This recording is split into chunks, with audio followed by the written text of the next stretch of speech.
Bienvenidos a nuestro estudio de la lección de escuela sabática. Estamos llegando al final de este trimestre y también al final de un año. Es un momento propicio entonces para recordar que es importante conocer a Jesús y conocer y practicar su palabra. Conocer a Jesús, conocer su palabra, es algo que hemos estado intentando hacer durante este trimestre y también cuando estudiamos la lección del Evangelio de Marcos. Pero es precisamente hacia el final de este año y en las vísperas del año 2025 que es necesario volver a decidir continuar haciendo esto. Conocer a Jesús mediante su palabra y la práctica también de su palabra. Avancemos. En esta ocasión no me detendré en un versículo específico del Evangelio de Juan, sino que quiero llamar tu atención a algunos detalles numéricos que se mencionan en el capítulo 21 del Evangelio de Juan. A Juan le gusta hablarnos con números, eso es un hecho.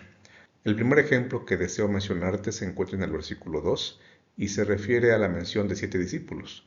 No todos mencionados por nombre, pero si tú cuentas o enumeras los discípulos que se mencionan en este versículo, verás que son 7. A Juan le encanta el 7. También se habla de una tercera aparición, esto en el versículo 14. Es cierto que esta tercera aparición tiene como motivo inicial enfatizar el triunfo de Cristo, enfatizar su resurrección, pero al final de cuentas tiene que ver también con un número, el número 3. Un número que veremos un poco más adelante también es importante en un diálogo de Jesús o un diálogo entre Jesús y Pedro. Otro número que se menciona en el capítulo 21 es el número 153. En el versículo 11, el apóstol Juan nos menciona que esta fue la cantidad de peces o de pescados que los discípulos pudieron sacar del mar con la ayuda de su red y por supuesto con la orden o las instrucciones, siguiendo las instrucciones de Jesús. Aquí hay algunos detalles interesantes respecto a un posible uso, de acuerdo a algunos comentaristas, de gematría. Este asunto de buscarle un valor numérico a ciertas palabras, a ciertas expresiones en la Biblia. Por ejemplo, hay algunos comentaristas que piensan que este número 153 tiene que ver con lo que se encuentra en Ezequiel 47:10. Si tienes tiempo y deseas hacerlo, busca ese pasaje para que veas cuál sería la conexión, por lo menos en cuanto a tema, no en cuanto a los números, porque obviamente tendríamos que explicar cómo es que algunos nombres o palabras que aparecen allí tienen este significado numérico, pero sí puedes buscar el texto para darte cuenta a qué se refiere esta relación o posible relación entre el texto de Juan 21 y Ezequiel 47, porque lo que sí es un hecho es que hay una relación importante y también interesante entre el libro de Ezequiel y el Evangelio de Juan. Hay obras, estudios completos sobre esta relación. Si deseas también investigar, leer más sobre eso, puedes hacerlo. Seguro que encontrarás información muy útil y, repito, también muy interesante.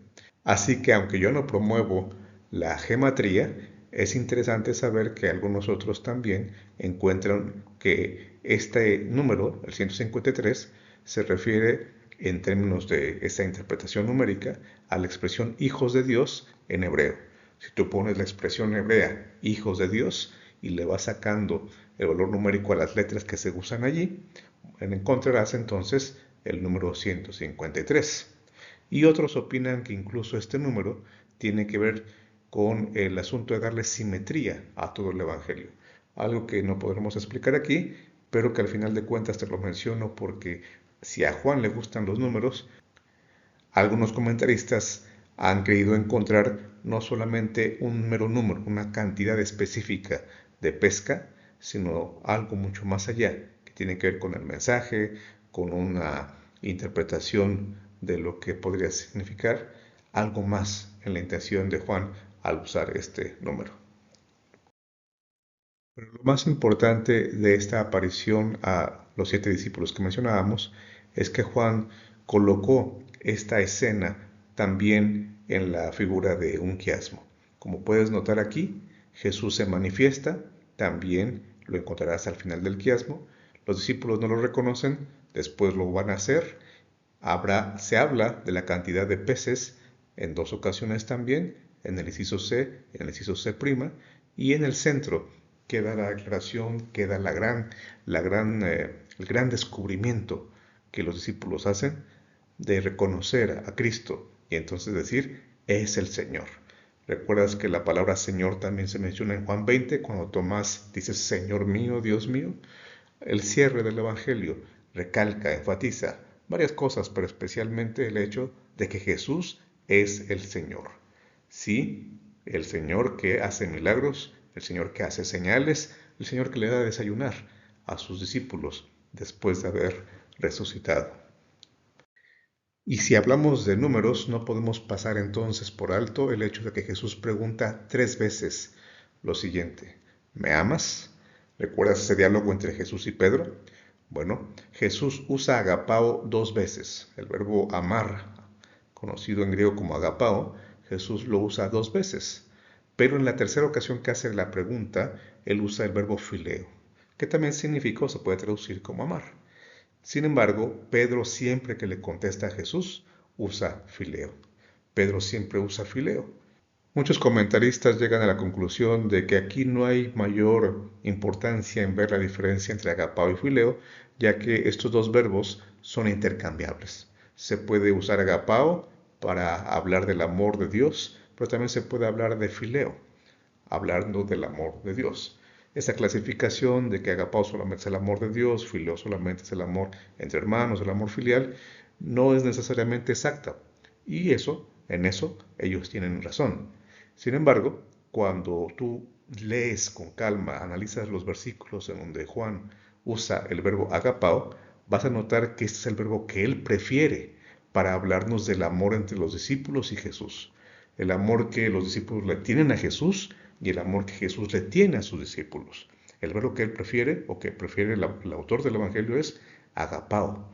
Entonces, si esta es la tendencia, si esto es lo que Juan acostumbra a hacer, no tendríamos por qué pensar que no lo está haciendo aquí, en el capítulo número 21. Por lo tanto, si Jesús usa agapao 2 veces y en la tercera ocasión usa fileo, seguro que hay algún énfasis especial, ya que a Juan le gustan los detalles. Así que en congruencia con eso, este uso de 2 veces agapao y 1 fileo debe ser algo deliberado. Pero lo más importante de esto, o por lo menos lo que quiero resaltar en este punto, es que Jesús le pide al apóstol Pedro que haga 2 cosas. Si me amas, entonces apacienta y pastorea. Cuando tú lees el verbo apacentar, lo vas a encontrar en la primera y tercera ocasión.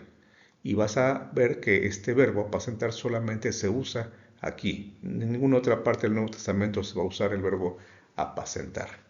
Pero la mejor traducción de apacentar es alimentar. Pedro recibe la instrucción o la orden de parte de Jesús de que alimente a las ovejas, que alimente al pueblo de Dios. Y en solamente una ocasión le va a decir que también pastoree a sus ovejas.